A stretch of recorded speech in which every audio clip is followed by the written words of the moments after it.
Assalamualaikum warahmatullahi wabarakatuh. Ya, berjumpa lagi ya dengan Bapak masih di pembelajaran matematika di SMP Muhammadiyah di Salak ya. Oke, masih dengan Bapak Edi Rohmat. Oh iya, gimana kabarnya anak-anak? Nggak terasa ya kalian sekarang udah pada naik kelas ya. Alhamdulillah udah menjadi kelas 8 putra, juga menjadi kelas 8 putri ya. Oke, sekarang kita akan belajar matematika kelas 8 bab pertama ya. Bab pertama itu tentang pola bilangan. Oke, kita aja langsung ke materi ya. Nah, di sini ada bermacam-macam konfigurasi pola bilangan ya, atau bentuk pola bilangan. Nah, bentuknya itu ada pola bilangan genap. Pola bilangan genap. Nah, ini gimana gambarnya sih pola bilangan genap itu? Nah, pola bilangan genap itu adalah ini. Jadi jumlah kalau setiap kelompoknya itu ada genap ya. Yang pertama ada 2, yang kedua itu ada 4, yang ketiga itu ada 6.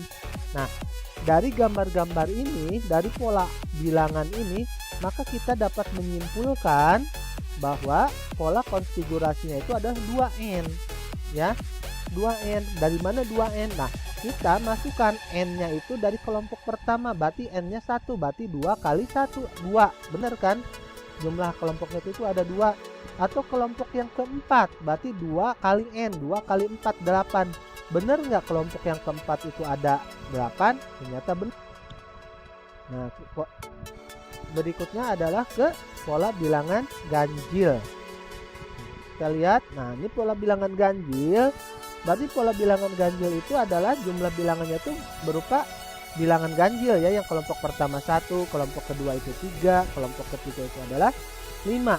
Maka dari gambar tersebut kita dapat mengambil kesimpulan bahwa rumus konfigurasinya itu adalah pola konfigurasinya itu adalah 2n-1. Kita masukkan di kelompok 3, berarti 2 kali 3 itu 6, dikurang 1 adalah 5. Benar nggak? Ini kelompok ketiga itu 5, ternyata benar ya, ada 5. Atau ini misalkan yang kelompok berapa nih? 1, 2, 3, 4, ke 5. Berarti ini 2 kali 5, 10, dikurang 1, 9. 1, 2, 3, 4, 5, 6, 7, 8, 9 ya. Oke, untuk yang berikutnya ada pola bilangan persegi panjang. Nah, yang gimana sih persegi panjang? Nah, ini ya. Persegi panjang, kelompok pertama ada 2, kelompok kedua ada 6, kelompok ketiga itu ada 12, kelompok keempat ya, kelompok keempat itu ada 20. Nah, dari gambar ini maka kita dapat rumus konfigurasinya adalah n dikalikan n plus 1. Nah, sekarang gak usah dijelaskan lagi ya. Nah, kalian coba aja n-nya itu misalkan kelompok pertama itu berarti n-nya jadi 1 dikali 1 gitu kan. Jika kelompok ketiga berarti n-nya ganti sama 3 dikali 3 plus 1 4, berarti 3 kali 4 12. Ternyata benar ya, ada 12 butir. Kemudian ada pola bilangan segitiga. Nah, pola bilangan segitiga ini kita lihat gambarnya. Nah, ini ya. Jadi gambar yang pertama itu ada 1, ada 3, kemudian ada 6, kemudian berikutnya dan berikutnya ya. Nah, dari gambar ini kita dapat menyimpulkan pola konfigurasinya itu adalah n dikalikan n plus 1 bagi 2. Misalkan kelompok yang ketiga itu ada 6 ya. Berarti yang ketiga itu n-nya ganti sama angka 3. 3 dikalikan 3 plus 1 4, berarti 3 kali 4 12, dibagikan 2 hasilnya 6. Oke, untuk yang berikutnya ada ini ya, pola bilangan persegi. Nah, pola bilangan persegi, lihat kita gambarnya. Kelompok pertama ada 1, kedua itu ada 4, yang ketiga itu ada 9, yang ketiga itu 16, dan yang kelima itu ada 25. Nah, maka kita dapat mengambil kesimpulan pola konfigurasinya itu adalah n kuadrat ya. Berarti pola bilangan yang ke-10 itu jumlah bolanya itu ada 100. Dari mana 100? Dari 10 dipangkatkan 2 atau dikuadratkan ya. Kemudian ada polangan Fibonacci. Fibonacci ya. Fibonacci itu pola bilangan Fibonacci ini ditentukan dua bilangan pertama. Kenapa Bapak menyebutkan dua bilangan pertama? Karena Fibonacci itu harus ada dua bilangan pertama dulu. Karena apa ya? Karena untuk penjumlahan nih. 1 tambah 3, 4. Nah, untuk angka berikutnya tinggal 4 ditambahkan angka sebelumnya. 4 tambah 3 itu 7. Untuk selanjutnya 7 tambah 4, 11. Untuk selanjutnya 11 tambah 7, 18. Untuk selanjutnya 18 tambah 11, 29. Nah, untuk selanjutnya tinggal 29 tambah 18. Nanti begitu ya untuk selanjutnya. Nah, ada lagi yang begini. 1 tambah 1, 2. 2 tambah 1, 3. 3 tambah 2, 5. 5 tambah 3, 8. 8 tambah 5, 13. 13 tambah 8. Selanjutnya ya, ini 3 ditambah negatif 2, 1. 1 ditambah 3, 4. 4 ditambah 1, 5. 5 ditambah 4, 9. 9 tambah 5 berikutnya. Oke. Untuk yang berikutnya kita ada pola bilangan segitiga Pascal ya. Nah, segitiga Pascal itu dia menyerupai dengan bentuk piramida. Nah, di sini ya. Nah, lihat nih konfigurasinya atau pola bilangannya. Nah, di sini lihat. Jadi untuk yang paling sisi ya, untuk yang ininya adalah angka 1 semua. Dia membentuk seperti piramid gitu segitiga ya. Nah, di sini yang untuk yang baris yang keduanya itu 1-1. Untuk yang berikutnya, tinggal dijumlahkan. Lihat nih cara menjumlahkannya. Nah, jadi untuk yang baris yang ketiga ini, dari mana angka 2 ini tinggal jumlahkan. 1 tambah 1, 2. Maaf, kita ulang lagi. Nah, kemudian ini dikosongkan ya. Jadi untuk di bawah angka yang paling sisi itu dikosongkan. Nah, sekarang 1 tambah 2, 3. 2 tambah 1, 3. Ini lagi ya, angka 1 lagi. Kemudian lihat yang di bawah 1 dan 3 adalah 4. 3 dan 3 adalah 6. Kemudian 3 dan 1 adalah 4. Nah, di sini 1 dan 4, 5. 4 dan 6, 10. 6 dan 4, 10. 4 dan 1, 5 ya. Oke, untuk yang berikutnya kita akan menguraikan bentuk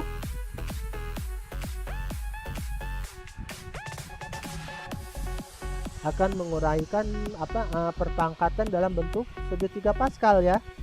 Nah, untuk yang pertama ini pangkat 1, maka untuk menguraikannya jadi X plus Y ya. Ini tetap. Nah, untuk yang kedua ini,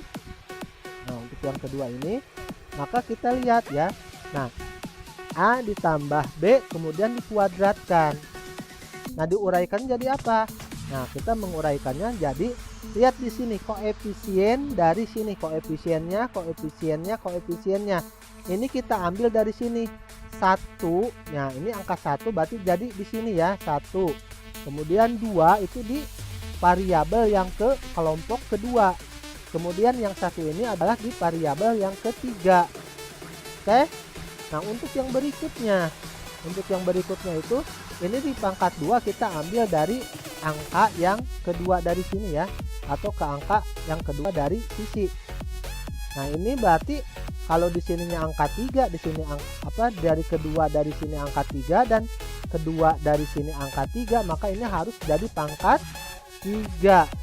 Maka penguraiannya bagaimana? Penguraiannya sama. Untuk kelompok variabel pertama koefisiennya 1, untuk kelompok variabel kedua itu koefisiennya 3, untuk koefisien kelompok variabel ketiga adalah 3, kemudian untuk koefisien kelompok variabel keempat adalah 1. Gimana bentuknya sih? Nah, ini ya, koefisiennya 1 nih, ini 1. Kemudian ini jadi 3. Dari mana 3? Dari sini. Ini 3 yang ke 3 ya, berarti ini 3. Nah, lihat di sini pangkatnya ya, pangkatnya dari variabel ini. Semakin berkurang, ada juga yang semakin bertambah. Nah, di sini X pangkat 3, kemudian yang X-nya itu awalnya pangkat 3 sampai ke sini jadi pangkat 2 ya, berarti berkurang. Di sini jadi pangkat 1 dan ke sini jadi pangkat 0 atau hilang ya. Nah, sedangkan yang Y di sini sebenarnya ada Y pangkat 0. Pindah ke sini jadi Y pangkat 1, pindah ke sini jadi Y pangkat 2 dan ke sini jadi Y pangkat 3. Jadi X semakin ke kanan itu pangkatnya semakin berkurang, sedangkan Y semakin ke kanan semakin bertambah. Oke, untuk yang keempat berarti ini A plus B dipangkatkan 4. Penguraiannya gimana sih? Nah, penguraiannya ya. Jadi X yang awalnya pangkat 4 dia berubah jadi pangkat 3, berubah jadi pangkat 2, berubah jadi pangkat 1. Nah, belum ya. Nah, jadi pangkat 1, sedangkan yang Y ini Y di sini ada ya, Y pangkat 0. Jadi Y pangkat 1, Y pangkat 2, Y pangkat 3 dan Y pangkat 4. Nah, untuk yang ke X plus B dipangkatkan 5 atau dipangkatkan 6, kalian cari ini ya koefisiennya sama.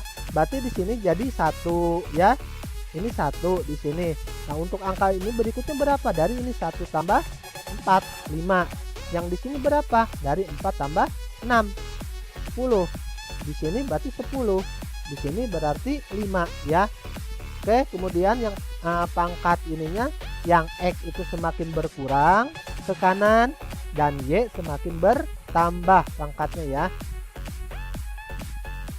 Oke, nah untuk tugas kalian ya, pertemuan pertama ini silahkan kalian kerjakan tugas mandiri yang ada di LKS kalian, yaitu nomor 1 sampai nomor 4 ya, yang di LKS kalian atau modul pengayaan kalian yang kalian punya ya, halaman 5 sampai 6.